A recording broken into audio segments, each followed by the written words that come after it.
எந்த கோயில் வேணாலும் நீ கட்டிடலாம். சிவனாலயம் கட்டுவது, சிவனாலய திருப்பணி செய்வது என்பது சாதாரண விஷயம் அல்ல.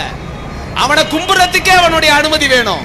அவன் அருளாலே அவன் தாழ் வணங்கி, அதெல்லாம் தாண்டி அவனுக்கு திருப்பணி செய்யணும்னா என்ன வேணும்? அவனுடைய பார்வை உனக்கு வேணும். வந்து கேட்பாங்க திருப்பணிக்கு, குழப்பத்த பையன் வந்துட்டான் பாருங்க, பேக்க தூக்கிட்டு திருப்பணியா அப்படின்னு பொண்டாட்டி உள்ள சொல்லிட்டு போவோம்.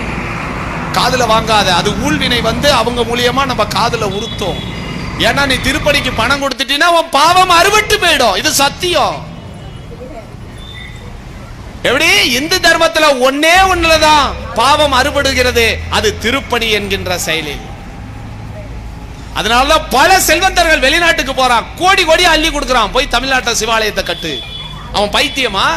கோடி கோடியா பணத்தை அள்ளி. நீ நினைச்சுட்டு இருக்க எங்க இருந்தோ ஒருத்தர் வந்தாரு, ஒரு அம்மா வந்தாங்க, 2 கோடிக்கு கோயில கட்டி தரேன்ட்டு போயிட்டாங்க. நீ சந்தோஷப்பட்டுக்கிட்டு இருக்க. அந்த அம்மா உனக்கு கிடைக்கிற பாக்கியத்தை லாரி வச்சு அள்ளிட்டு போகுது. ஓ சந்ததி இந்த பூமியில வாழக்கூடிய அரிய வாய்ப்பை, இறைவன் தந்த பாக்கியத்தை அவங்க லாரி வச்சு ஏத்திட்டு போறாங்க. மத்தியானம் ஈரோட்ல இருந்து வந்த அவங்கள சந்திக்கும் போது உள்ளாதான் சொன்னேன், ஐயா நீங்க பணம் கொடுக்க வேண்டாம், என் மக்களை ஒற்றுமைப்படுத்துற. அவங்க தோல் கொடுப்பாங்க, அவங்க தோல் தடுமாறும் போது என் தோலை கொடுக்கலாம், நம்மளா தோல் கொடுக்கலாம்.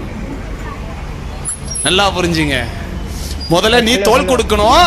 உன் தோல் தடுமாறும் போது எங்களை மாதிரி பைத்தியம் அப்ப வந்து தோல் கொடுக்கணும். ஏன்னா நீ தடுமாறக்கூடாது. தர்ம சத்தியத்துக்காக பேருக்கு இல்லையா? இங்க தடுமாறுற ஊராயுது யாருகிட்ட இல்ல. கண்ணை மூடுனா கட்டுக்கட்டா இருக்கு உள்ள. அக்கௌண்ட்ல போட்டது போக போடாது வேற இருப்பு இருக்கு. இதை மாத்த வேற முடியாதான். இந்த பணத்தை வச்சுட்டு என்ன செய்ய